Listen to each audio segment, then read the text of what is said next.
দশম শ্রেণী ভৌত বিজ্ঞান অধ্যায় 8.4 পরীক্ষাগার ও রাসায়নিক শিল্পে অজৈব রসায়ন। এই অধ্যায় থেকে এখন নাইট্রোজেনের রাসায়নিক ধর্মের একটি বিষয় নিয়ে আলোচনা করব। নাইট্রোজেনের রাসায়নিক ধর্মের যে বিষয়টি নিয়ে আলোচনা করব সেটি হচ্ছে ক্যালসিয়াম কার্বাইডের সঙ্গে নাইট্রোজেনের বিক্রিয়া। ঠিক আছে, তো এটি একটি বিশেষ গুরুত্বপূর্ণ বিক্রিয়া। কেন সেটা আমরা ধাপে ধাপে বুঝতে পারবো। তো আমরা এখানে টপিকটার হেডিংস দিয়েছি নাইট্রোলিম, কারণ ক্যালসিয়াম কার্বাইডের সঙ্গে নাইট্রোজেন একটি বিশেষ শর্তে বিক্রিয়া করে নাইট্রোলিম গঠন করে, সেটা আমরা এখন দেখব। 1100 ডিগ্রি সেন্টিগ্রেড তাপমাত্রায় উত্তপ্ত ক্যালসিয়াম কার্বাইডের ওপর দিয়ে নাইট্রোজেন গ্যাস চালনা করলে ক্যালসিয়াম সায়ানামাইড ও কার্বনের ধূসর বাদামি বর্ণের মিশ্রণ উৎপন্ন হয়। এই ধূসর বর্ণের কঠিন মিশ্রণকে নাইট্রোলিম বলে। ঠিক আছে, 1100 ডিগ্রি সেন্টিগ্রেড তাপমাত্রায় উত্তপ্ত ক্যালসিয়াম কার্বাইডের উপর দিয়ে আমরা কি করব? নাইট্রোজেন গ্যাস চালনা করব।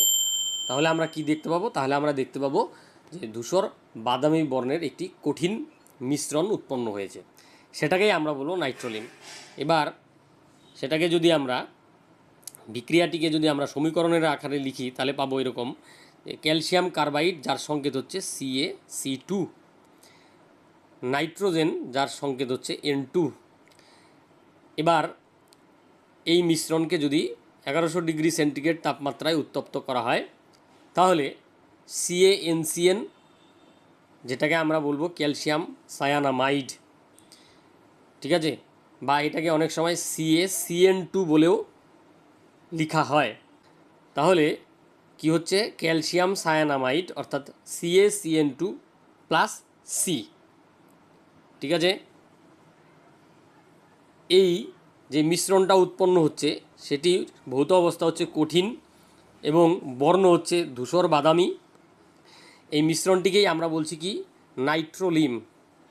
ঠিক আছে, নাইট্রোলিম কিন্তু একটি বাণিজ্যিক নাম। রাসায়নিকভাবে কি দেখতে পাচ্ছি? রাসায়নিকভাবে আমরা দেখতে পাচ্ছি এই মিশ্রণটির মধ্যে ক্যালসিয়াম সায়ানামাইড CaNCN অথবা CaCN2 প্লাস C অর্থাৎ কার্বন, এই মিশ্রণ, যাকে আমরা বাণিজ্যিকভাবে কি বলছি? নাইট্রোলিম। তাহলে নাইট্রোলিম কি এবং কিভাবে উৎপন্ন হয়, ঠিক আছে, এবং বিক্রিয়াটিকে যদি আমরা সমীকরণের আকারে লিখি তাহলে কিভাবে লিখব সেটা আমরা লিখলাম।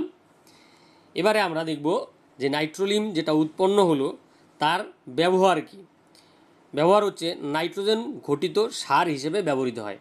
অ্যাকচুয়ালি এই নাইট্রোলিম জলের সঙ্গে ধীরে ধীরে বিক্রিয়া করে কি উৎপন্ন করে? অ্যামোনিয়া উৎপন্ন করে, যেটা পরবর্তীতে নাইট্রোজেন ঘটিত সারে রূপান্তরিত হয়। সেই জন্য এর একটি গুরুত্বপূর্ণ ব্যবহার হলো যে নাইট্রোজেন ঘটিত সার হিসাবে আমরা নাইট্রোলিমকে ব্যবহার করব। তাহলে এখন স্পষ্ট বোঝা যাচ্ছে যে নাইট্রোলিমের গুরুত্ব কী। তাহলে এটি নাইট্রোজেনের একটি গুরুত্বপূর্ণ রাসায়নিক ধর্ম, ঠিক আছে, যেটা নিয়ে আমরা আলোচনা করলাম।